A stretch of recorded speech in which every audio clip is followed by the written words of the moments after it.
Hi, I am Shalini Chaudhary. आइए अपने next questions की प्रिपरेशन करते हैं। उससे पहले क्लास स्टार्ट करने से पहले कल एक क्वेश्चन था 16 जिसका आंसर गलत टिक हो गया था। वो क्वेश्चन पहले अपना ठीक कर लेते हैं, फिर आगे चलते हैं। कल वाला क्वेश्चन था हमारा,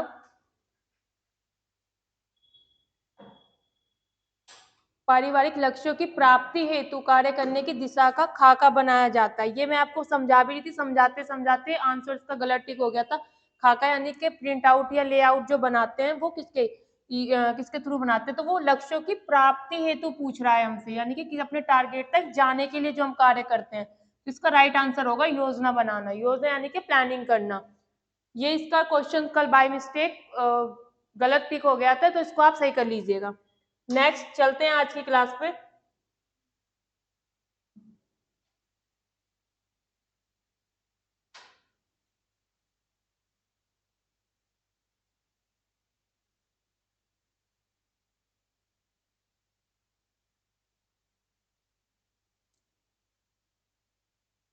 आज की क्लास में आपके जो प्रेरक तत्व है, मूल्य, लक्ष्य, इनसे क्वेश्चन लिए गए हैं। कुछ नियंत्रण डिसीजन मेकिंग के भी क्वेश्चन है इसमें।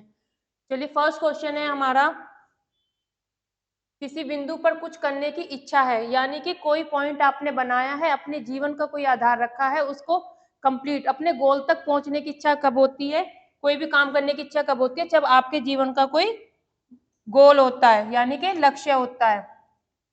किसी भी बिंदु पर कुछ करने की, यानी कि किसी भी पॉइंट पे कुछ करने की, कहीं तक पहुंचने की इच्छा कब होती है, जब आपके जीवन का कोई लक्ष्य हो, कोई गोल हो। क्वेश्चन का सही आंसर है लक्ष्य। नेक्स्ट क्वेश्चन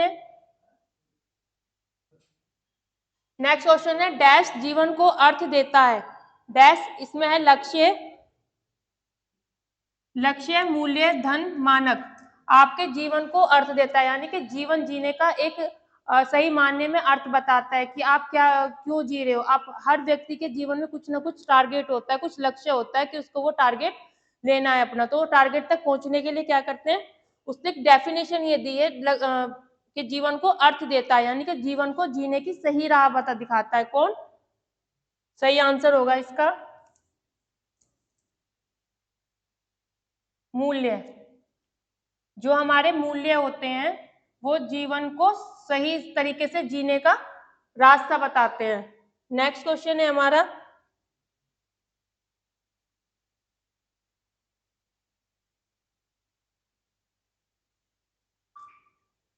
नेक्स्ट क्वेश्चन है पार्कर के अनुसार आराम मानव व्यवहार का प्रेरणा मूल्य है। पार्कर एक हमारे राइटर हुए हैं होम साइंस में। उनके अनुसार जो है आराम, जो है जो मतलब हम रेस्ट करते हैं, मानव व्यवहार का प्रेरणा मूल्य है। यानी कि ये सत्य है। आप इस कथन से सहमत हैं या असहमत है, यानी कि ट्रूथ है या फॉल्स है, या फिर संबंधित नहीं करता या विवादित है। तो पार्कर जी जो कहते हैं वो कहते हैं कि कार्य के साथ साथ हमें विराम भी करना चाहिए। जैसे हम कोई भी कठिन काम करते हैं, हम पढ़ते हैं, सपोज देन हम 1 घंटा पढ़ रहे हैं, ये बहुत अच्छा एग्जाम्पल है, और ये मतलब फिट भी बैठता है हमारे और तुम्हारे ऊपर। और दूसरा ये एक सत्य है कि अगर हम कोई भी भारी काम कर रहे हैं, चाहे दिमागी रूप से काम कर रहे हैं, चाहे फिजिकली काम कर रहे हैं, तो हमें 2 सेकंड 2 मिनट का ब्रेक लेना चाहिए। तो ये क्या है, ये सत्य है। हम इस बात से एग्री करते हैं कि आराम मानव व्यवहार का प्रेरणा मूल्य है। नेक्स्ट क्वेश्चन है आपका, किसी लक्ष्य को परिवार प्रतिपादन पहले करता है परंतु यथार्थ में स्वीकार बाद में करता है। इसमें 4 ऑप्शन आपके दिए गए हैं। मैंने आपको बताया था कि जो हमारे टारगेट है वो किसी 2 पार्ट्स में डिवाइड थे, दीर्घकालीन में और आपातकालीन में, यानी कि लघु में और दीर्घ में। दीर्घ जो लॉन्ग टर्म चलने वाली चीजें होती हैं, और जो लघु थे वो जो शॉर्ट टर्म के लिए बनाई जाती हैं। दीर्घ क्या था, दीर्घ होता है जो जैसे लाइक एज ए मकान बनाना। आदमी अपने जीवन में एक बार ही मकान बनाता है। अगर बहुत ही ज्यादा रिच फैमिली से कोई बिलोंग करता है तो वो उसको 10-15 साल बाद तोड़ के दोबारा मॉडिफाई करा सकता है। अदरवाइज मिडिल क्लास फैमिलीज में हम एक बार ही घर बनाते हैं, और कहा भी जाता है कि जिस व्यक्ति ने अपने जीवन में घर बनाया, छत बना ली, उसने अपना एक मुकाम हासिल कर लिया। तो ये दीर्घ में हमने आपको पढ़ाया था। तो इसका सही आंसर होगा कि किस लक्ष्य को परिवार प्रतिपादन पहले, जो मतलब हमारी फैमिली होती है, वो सबसे पहले क्या करती है, प्रतिपादित करती है, परंतु यथार्थ में स्वीकार बाद में करती है, और बाद में उस चीज को एक्सेप्ट करती है। तो ये होता है हमारा दीर्घकालीन लक्ष्य में जो हम टारगेट बनाते हैं, जो हमारा मकान वाला जो इस पे क्वेश्चन था। राइट, नेक्स्ट क्वेश्चन है आपका, ये गृह व्यवस्था में, गृह ठीक कर लीजिएगा, गृह व्यवस्थाओं का सबसे महत्वपूर्ण सोपान क्या है? यानी कि मैंने आपको पढ़ाया था कौन कौन से हमारी गृह व्यवस्था के महत्वपूर्ण सोपान के चरण है। एक आयोजन, नियंत्रण, मूल्यांकन। आयोजन प्लानिंग करना, नियंत्रण कंट्रोलिंग करना, मूल्यांकन एवेल्युएशन करना। आयोजन किसी भी लक्ष्य को प्राप्त करने के लिए जो पहले हम एक स्ट्रक्चर तैयार करते हैं, प्लानिंग करते हैं। नियंत्रण जो उस पर चलने के लिए जो टूल्स हम इकट्ठा करते हैं उन्हें किस तरीके से हम कंट्रोल करते हैं या उनका यूज करते हैं। मूल्यांकन बाद में जब सारा रूपरेखा बन के तैयार हो जाती है तो उस पर हम बाद में जो अपना रिजल्ट देखते हैं, खुद का मूल्यांकन देखते हैं कि कितने परसेंट तक हम इसमें सक्सेस हुए हैं, कितने परसेंट तक फेल हुए हैं, कोई त्रुटि तो नहीं है, त्रुटि है तो फिर क्या है उसको दूर करते हैं। तो इसने पूछा है कि सबसे महत्वपूर्ण सोपान क्या है, यानी कि सबसे पहले क्या करेंगे। सबसे पहले तो आप, ये आपके 16 क्वेश्चन की ही लैंग्वेज चेंज है जो 16 क्वेश्चन कल हुआ था। तो सबसे पहले इसमें होता है कि आपका आयोजन, सबसे पहले क्या करेंगे, प्लानिंग बनाएंगे, फिर क्या करेंगे, नियंत्रण, फिर मूल्यांकन। इसके बाद नेक्स्ट आंसर है आपका, व्यवस्थापन प्रक्रिया के मुख्य चरण है। मुख्य चरण मैंने आपको बताए थे, अभी यही क्वेश्चन सेम रिपीट में आया, वो उसने एक पूछा था मोस्ट इंपोर्टेंट, अब उसने क्या तीनों ही पूछ लिए हैं। कौन कौन से?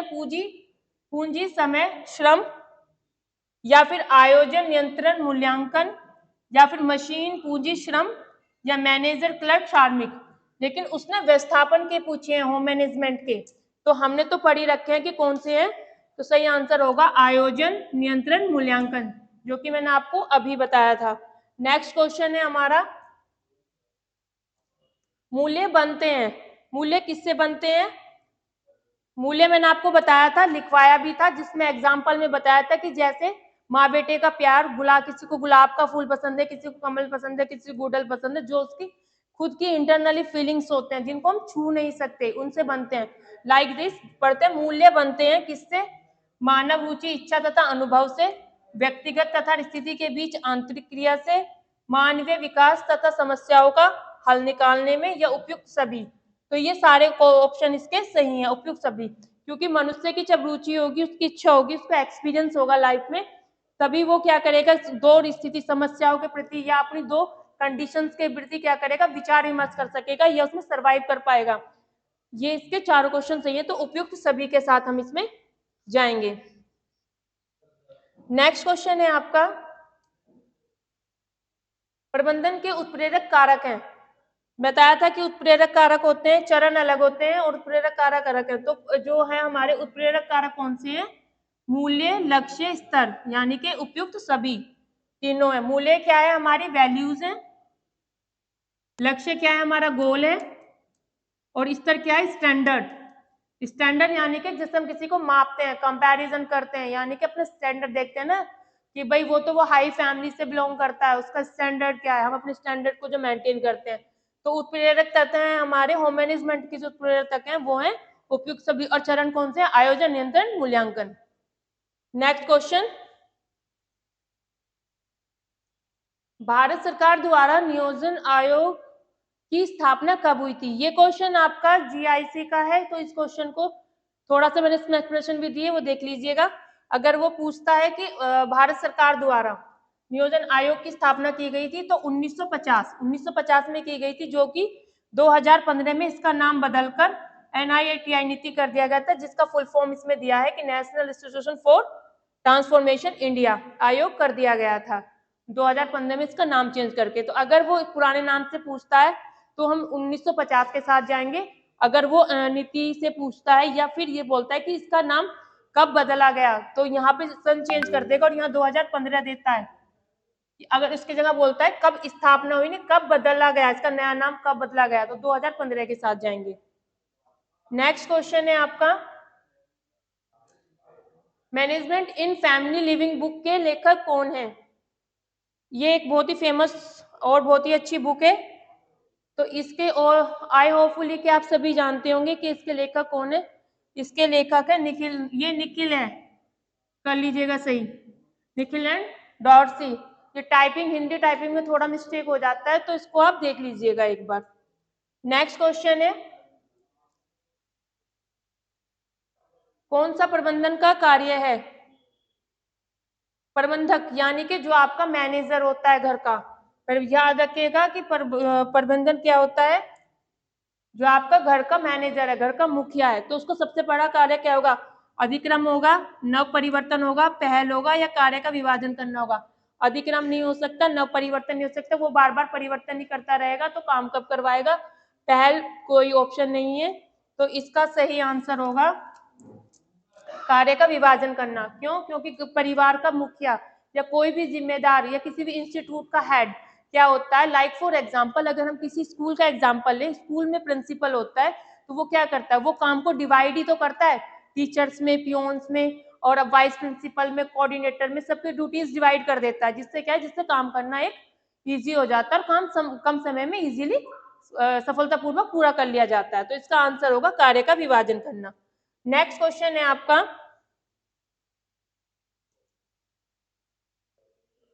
गृह व्यवस्थापन एक बांध है। अब मैंने आपको बार बार समझाया था कि बांध की डेफिनेशन किसने दी है, कल भी बताई थी, तो वो ये क्वेश्चन किस फॉर्मेट में आएगा ये देखिएगा।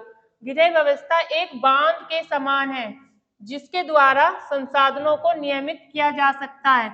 तो किसने कहा ये है हमारा पी देवदास। पी देवदास ने क्या कहा है, बांध कहा है। कोर्जन ने क्या कहा है, व्यवहारिक विज्ञान कहा है। आगे आएगा। नेक्स्ट क्वेश्चन है इसका सही answer P Devdas. Next question, गृह व्यवस्था एक व्यवहारिक विज्ञान है, यह कथन किसका है। अभी मैंने आपको बताया था कि पी देवदास ने क्या कहा है, बांध की डेफिनेशन दी है, बांध कहा है, सेतु से उसके का वर्णन क्या है, किसका, गृह प्रबंधन का। और इसमें पूछा गया है कि व्यवहारिक विज्ञान किसने कहा है, तो व्यवहारिक विज्ञान कहा है आर एच कोर्जन ने। इसके बाद नेक्स्ट क्वेश्चन, योजनाओं में व्यक्तिगत उद्देश्य निर्णयों की श्रृंखला होती है जो एक दूसरे पर निर्भर है, ये कथन किसका है। आपकी जो प्लानिंग होती है, जो प्लानिंग में भी मैंने दो चीजें आपको बढ़ाई थी कि एक व्यक्तिगत रूप से होती है और एक सामूहिक रूप से होती है। सामूहिक रूप वाली अच्छी होती है, क्यों, क्योंकि वो सबके भले के लिए की जाती है, दूसरों के भले के लिए की जाती है। लेकिन इसमें व्यक्तिगत निर्णयों के लिए पूछा गया है कि निर्णयों की श्रृंखला होती है जो कि दूसरों पर निर्भर होती है, ये कथन किसका है, ये कथन भी आर एच कोर्जन का है। नेक्स्ट क्वेश्चन है आपका, निम्नलिखित में से किसका तात्पर्य किसी प्लान के अंतिम परिणाम में होता है। प्लान यानी कि आपकी प्लानिंग, योजना भी इसको बोल सकते हैं, योजना। तो निम्नलिखित में से किसका तात्पर्य किसी प्लान के अंतिम परिणाम से होता है, मैनेजमेंट का। मैनेजमेंट क्या करता है, प्लान बनाता है और उसको मैनेज करता है। मूल्यांकन का, मूल्यांकन हमेशा किसमें किया जाता है, अंत में किया जाता है। प्लानिंग का, प्लानिंग वो खुद ही पूछ रहा है, उपयुक्त में से किसी का भी नहीं। तो सही आंसर होगा मूल्यांकन का। जैसे कि मैंने अभी आपको बताया था स्टार्टिंग में कि पहले आयोजन करते हैं, पहले किसी चीज को बनाते हैं, मतलब हम डिसीजन लेते हैं पहले कि हमें ये करना है, फिर उसका एक योजना बनाएंगे कि कैसे स्टेप बाय स्टेप करना है, फिर उसमें जिन टूल का यूज होता है उन्हें इकट्ठा करते हैं, सामान को इकट्ठा करते हैं अपने नेक्स्ट स्टेप पर बढ़ने के लिए, और लास्ट में जब हमारी पूरी प्लानिंग, पूरा प्लान हमारा सक्सेस हो जाता है तो हम उसका मूल्यांकन करते हैं। तो इसमें यही पूछा गया है कि अंतिम परिणाम से, अंतिम पूछ लेना प्लानिंग का अंतिम, तो अंतिम परिणाम हमारा क्या है, मूल्यांकन है। नेक्स्ट क्वेश्चन है आपका, मूल्यांकन का उद्देश्य क्या है, यानी कि क्या टारगेट है इसका, क्या उद्देश्य है। कार्य शीघ्र समाप्त हो जाए, कार्य देरी से समाप्त हो, लेडीज या गृहिणी को कार्य का ज्ञान हो, कार्य प्रभावशाली ढंग से तथा सफलतापूर्वक हो। वैसे देखा जाए तो मूल्यांकन के सारे उद्देश्य होते हैं, लेकिन हमें इसमें क्या है, मोस्ट वन इम्पोर्टेंट विकल्प चुनना है, जो कि हम डिसीजन मेकिंग में भी पढ़ते हैं। तो इसमें से सबसे क्या होगा, कार्य शीघ्र समाप्त हो जाएगा, तो उसमें कैसे पता लगेगा कि क्या बेनिफिट रहे, क्या वो रहे, लॉस रहा हमारा, कि क्या इसमें त्रुटि थी, क्या सही था, क्या नया एड ऑन करना है। कार्य देर से समाप्त ये भी नहीं बिल्कुल देख सकते, क्योंकि एक गृहिणी के लिए, अभी हम इसमें आगे पढ़ेंगे समय व्यवस्थापन, तो एक टाइम, एक समय में, एक दायरे में रह के कार्य पूरा करना होता है। लेडीज को ज्ञान हो, ये बात सही है, लेकिन उससे पहले क्या होना चाहिए, पहले मूल्यांकन करेंगे, जब तो कार्य का ज्ञान होगा कि वो सही है नहीं है। तो इसका सही आंसर होगा आपका कार्य प्रभावशाली ढंग से तथा सफलतापूर्वक हो जाए। यानी कि आपका जो मूल्यांकन आपने किया है, जो प्लानिंग एक आपने बनाई है, जो टारगेट एक आपने बनाया है, उसका मूल्यांकन करके आप पहले ये जज करेंगे कि कार्य जो है वो एकदम अट्रैक्टिव प्रभावशाली ढंग से पूरा हो जाए, उसमें कोई त्रुटि की गुंजाइश ना रहे और सफलतापूर्वक हो जाए। नेक्स्ट क्वेश्चन है आपका,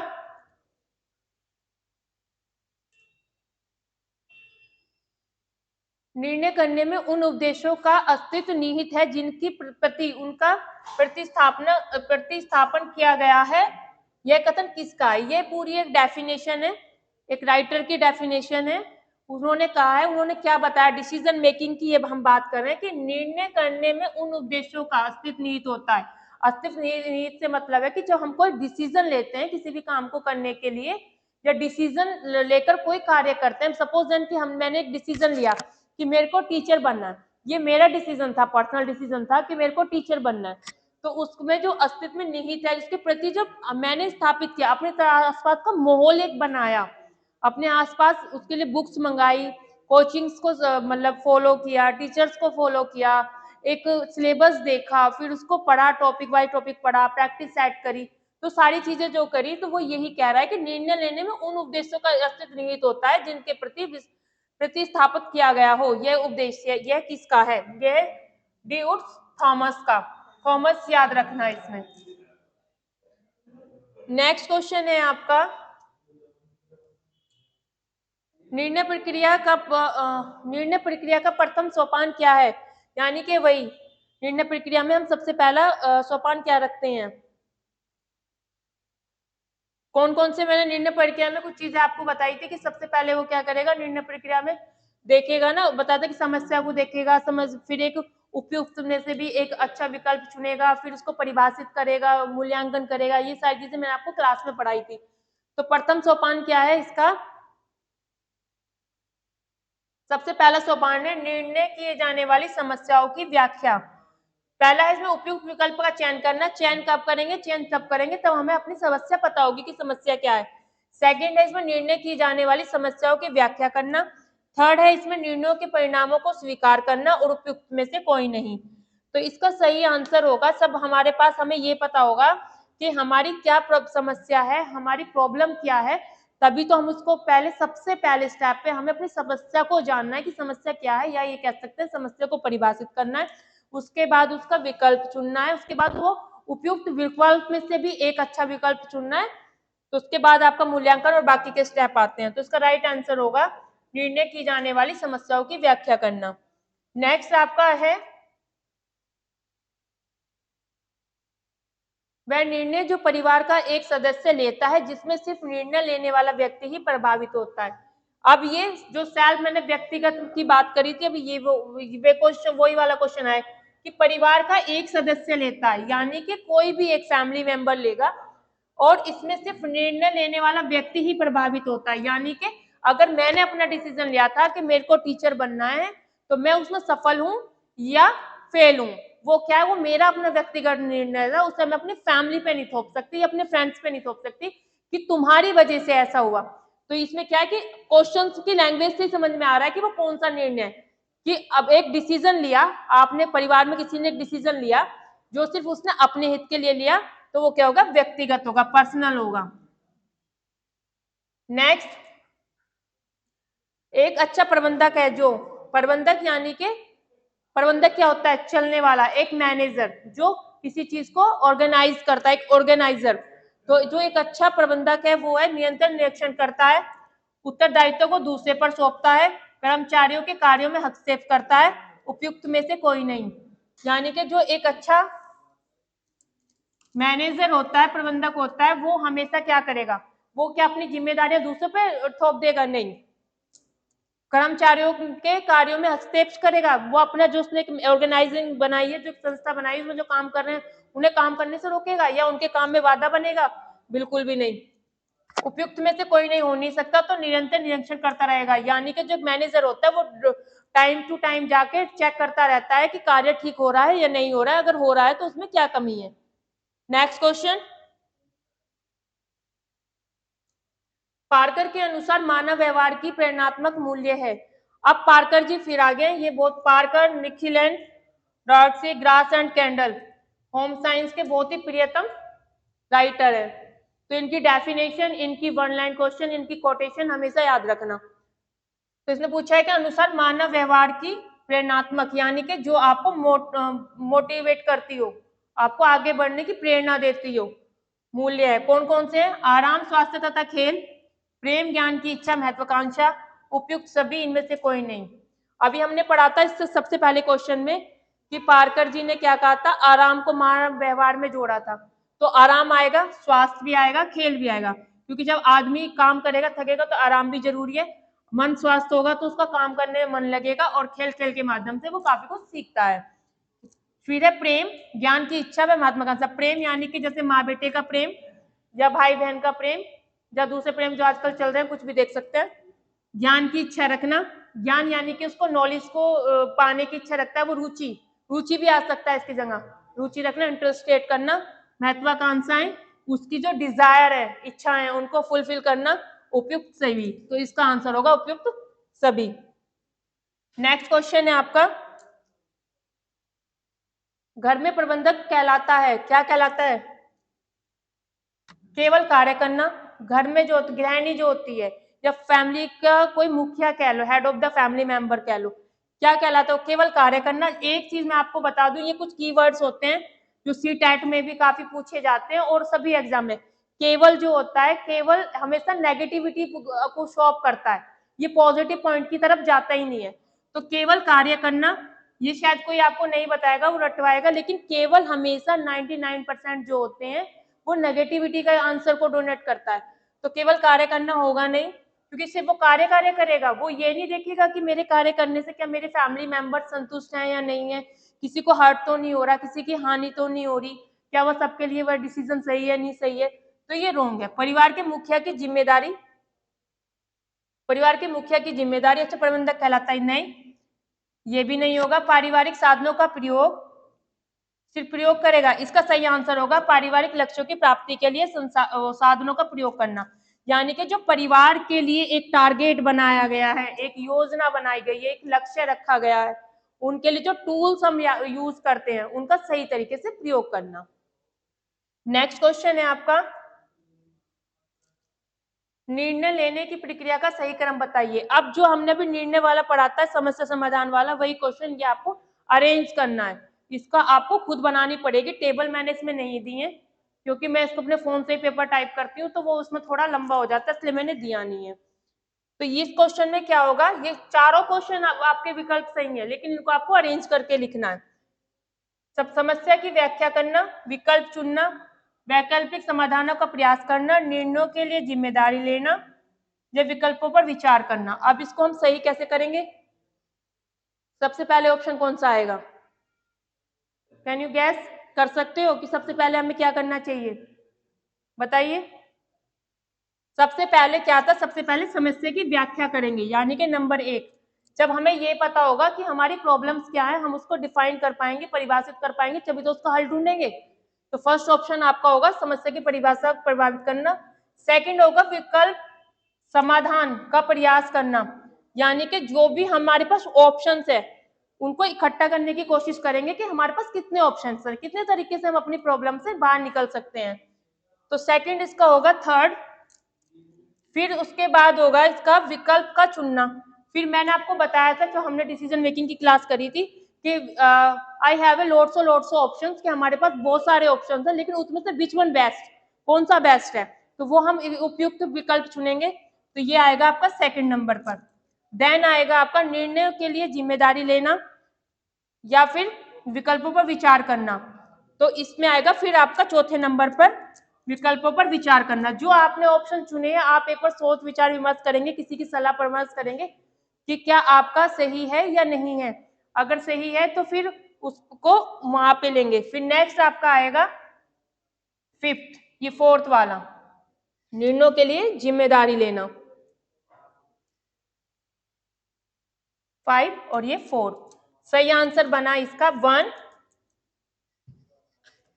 1, 3, 2, 5, 4 सभी हैं ये इसका सही क्रम है। नेक्स्ट क्वेश्चन आपका, आंतरिक मूल्य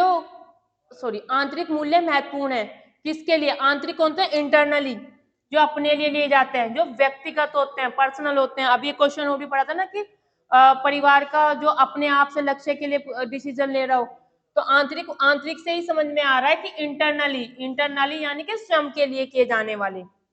सबके लिए अगर होते तो वो ग्रुपिंग वाली सामूहिक होते हैं, और अन्य मूल्य की प्राप्ति के लिए किसमें किए जाते हैं? वो हमारे गोल्स के लिए हो जाता है, गोल हो जाता है, संतुष्टि की प्राप्ति से हमारा कोई टारगेट बनाया है और हम उन्हें सफलतापूर्वक अचीव कर लेते हैं, अपने गोल तक पहुंच जाते हैं, तो वो उसके बाद जो हमें मिलती है वो हमारा सेटिस्फैक्शन कहलाता है। नेक्स्ट क्वेश्चन है आपका, तुलना करने के लिए उपयोग में आने वाला माप यानी कि कंपैरिजन। किसी भी दो चीजों के अंदर कंपैरिजन करना, तुलना करना, जैसे कहते हैं ना कि वो तुमसे कहीं ज्यादा सुंदर है या वो तुमसे कहीं ज्यादा बुद्धिमान है, तो उन दो चीजों में कंपैरिजन करने के लिए उपयोग में आने वाला माप मैंने आपको बताया था कि 3 चीजों से हम डोनेट करते हैं, त्रिभुजाकार से करते हैं। नंबर 1 मूल्य, नंबर 2 लक्ष्य, नंबर 3 स्तर। स्तर का अर्थ ही क्या होता है? स्तर का अर्थ ही होता है माप, किसी भी चीज को नाप तोल करना या फिर किसी भी चीज में कंपैरिजन करना। तो इसमें है मूल्य, स्तर, लक्ष्य, दृष्टिकोण। तो जब कंपैरिजन की बात हो रही है तो हम जाएंगे स्तर के साथ।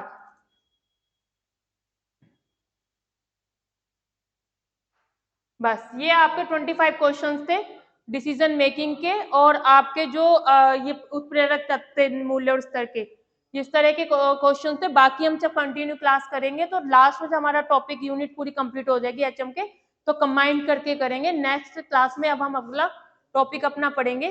कल फिर मिलते हैं आपसे नए टॉपिक के साथ। Thank you.